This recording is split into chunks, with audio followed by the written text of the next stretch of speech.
Hai, salam sejahtera. Saya Cikgu Bahar. Hari ini Cikgu Bahar ingin menerangkan subjek sejarah tingkatan 5, bab 5 tingkatan 3. Baiklah, di sini Cikgu ingin menerangkan berkaitan dengan latar belakang Sarawak dan Sabah ketika kehadiran kuasa barat di Sarawak dan Sabah. Okey, di sini kita akan belajar dua perkara, iaitu kerajaan Sarawak dan kerajaan Sabah. Tetapi di cikgu punya cikgu punya penerangan ni, cikgu penerangan kerajaan Sarawak dulu. Baiklah, kerajaan Sarawak ini terdiri pada empat kerajaan, iaitu kerajaan Samadong, kerajaan Sawaku, kerajaan Kalaka dan kerajaan Melano.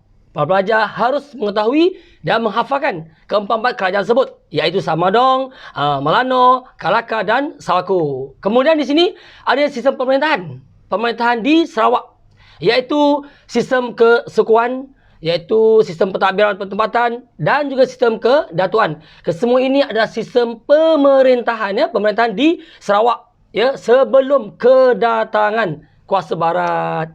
Baiklah. Seterusnya, cikgu ingin menerangkan berkaitan dengan sistem kesukuan. Nombor 1. Sistem kesukuan adalah suatu sistem pegangan ataupun kepatuhan adat. Maksudnya masyarakat pada masa ini ataupun di kawasan ini memegang pegangan adat sebagai satu kuasa atau power untuk memerintah dan mentadbir.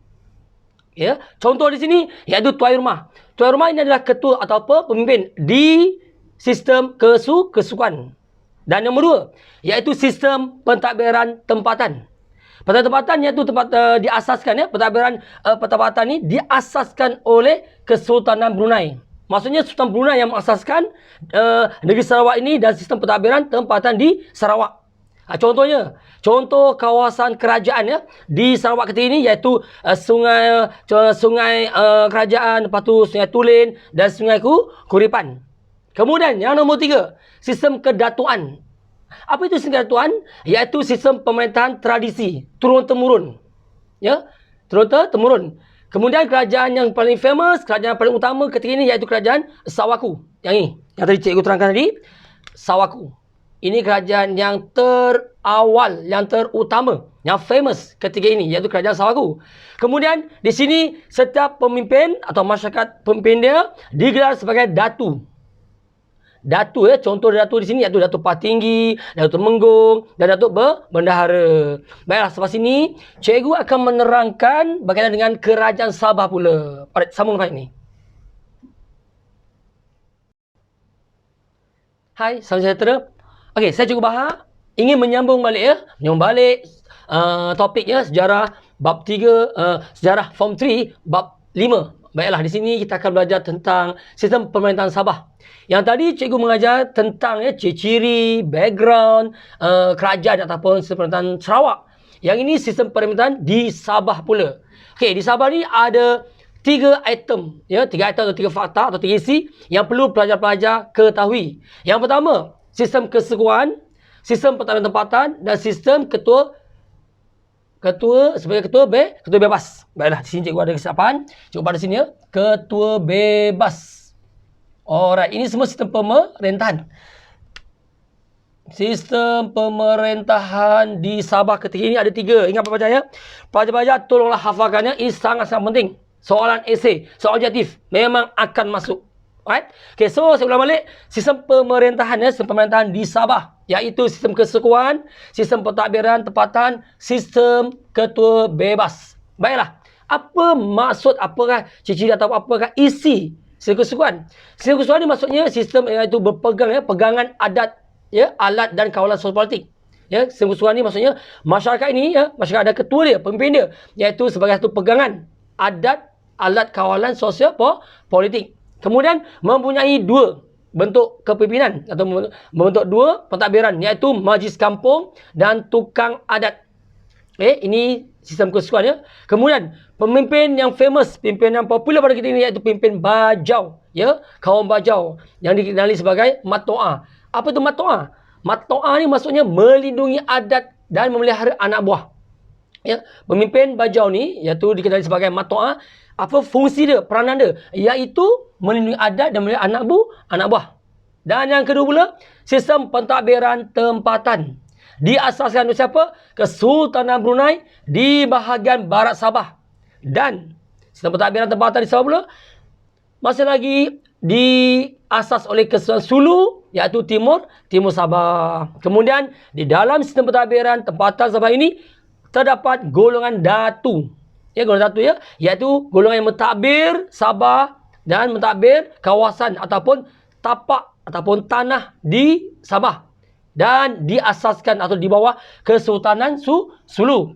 Kemudian kuasa golongan datu, ya, kuasa datu iaitu bergantung kepada bilangan hamba atau masyarakat dan juga kemampuan membayar ufti kepada sultan. Ini adalah berkaitan dengan kuasa golongan datu. Kemudian nombor 3, sistem pemerintahan sistem ketua bebas. Okey, sistem ketua bebas iaitu mempunyai ciri-ciri seperti sifat berani dan kepewiraan. Baiklah, itu sahaja untuk sistem pemerintahan di Sabah. Kemudian kita akan melihat di sini topik seterusnya 5.2 iaitu perluasan kuasa dinasti Brooke di Sarawak. Kisah siapa? Family Brooke di Sarawak. Sambung sebelah sini.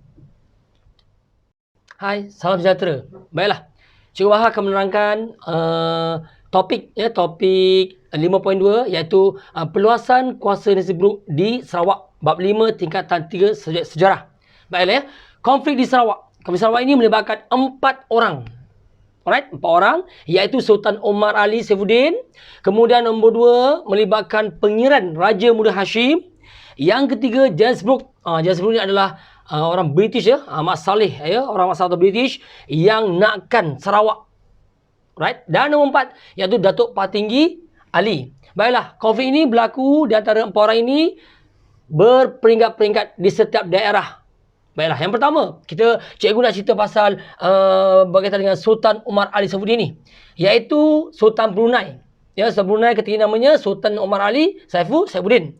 Kemudian baginda atau sultan ni melantik pengiran Indra Mahkota untuk mengetik cukai atau pendek kata mentadbir kawasan negeri Sarawak.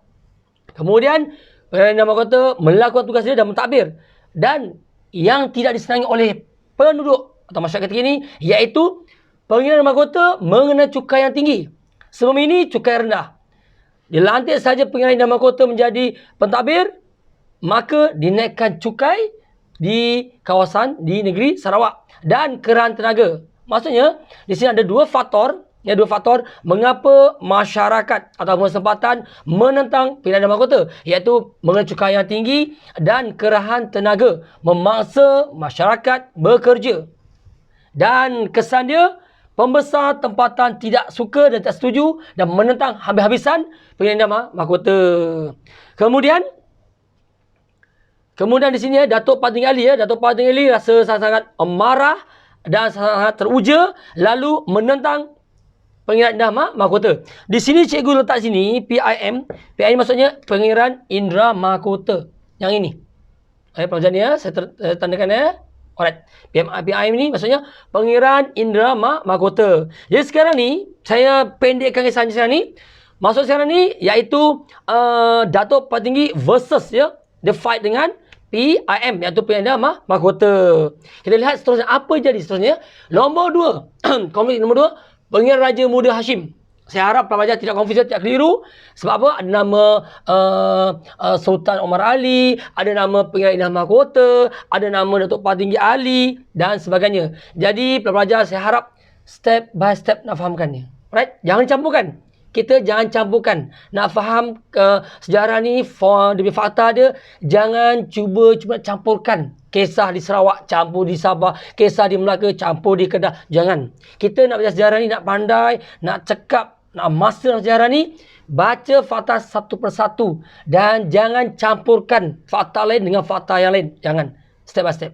Okay, ini tadi kisah pasal Sultan Omar, kisah pasal Sultan Omar Ali. Ada siapa? Ada di sini dia punya pelakon dia, Pengiran Mahkota. Pelakon seterusnya ada siapa? Datuk Patinggi Ali. Siapa musuh siapa ni? Maksudnya sekarang ni musuh Datuk Patinggi Ali ialah Pengiran Indra Mahkota ataupun musuh Pengiran Indra Mahkota ni iaitu Datuk Patinggi Ali. Alright, selesai. Nombor 2. Pangeran Raja Muda Hashim. Siapa dia? Kat sini. Bapa saudara Sultan Brunei. Pakcik dia. Ya. Alright. Dan Palestin tak masuk. Dan Palestin tak masuk ni. Jangan risau. Yang masuk Palestin tadi yang ini. Yang cerita ini. Sekarang nak tahu kisah dia, cerita dia. Ini masuk Palestin. Alright. Bapa saudara Brunei iaitu Pangeran Raja Muda Hashim ni dihantar ke Sarawak untuk selesaikan masalah dan memujuk Datuk Patinggi Ali dan pembesar Melayu.